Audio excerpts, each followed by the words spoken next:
ഫലപ്രഖ്യാപന ദിനവും പുലർച്ചെ തന്നെ ഉമ്മൻചാണ്ടിയുടെ പുതുപ്പള്ളിയിലെ ദിനചര്യകൾക്ക് മാറ്റമൊന്നുമുണ്ടായിരുന്നില്ല. കോട്ടയം ടിബിയിൽ നിന്ന് രാവിലെ 6:30 പുതുപ്പള്ളി പള്ളിയിലേക്ക്.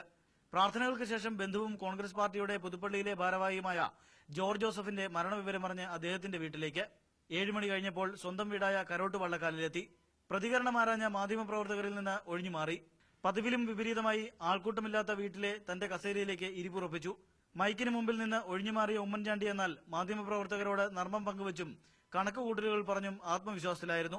പത്രങ്ങളൊക്കെയും വിശദമായി നോക്കി. ഇടയ്ക്ക് ചില പരാതികളും സ്വീകരിച്ചു. കയ്യിലുണ്ടായിരുന്ന കടലാസിൽ കണക്കുകൾ കുത്തിക്കുറിച്ചു തുടങ്ങിയപ്പോൾ പാർട്ടി പ്രവർത്തകരുമെത്തി. സമയം 8 ആയപ്പോൾ ആദ്യ ഫലസൂചനകൾ. UDF ലീഡ് ചെയ്യുന്നുവെന്ന് പ്രവർത്തകർ പറഞ്ഞപ്പോൾ മുഖത്ത് സന്തോഷം. എന്നാൽ മണ്ഡലങ്ങളിലെ ഫലസൂചനകൾ മാറിമറിഞ്ഞപ്പോൾ മുഖത്ത് ഭാവമാറ്റം.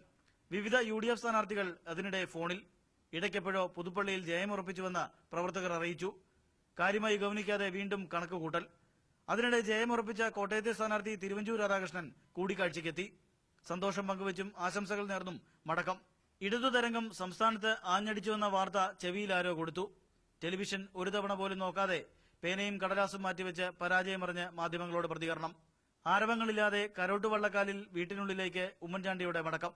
ക്യാമറ പേഴ്സൺ ഷാഫിക്കൊപ്പം ആൽവിൻ തോമസ്, മീഡിയ 1, കോട്ടയം.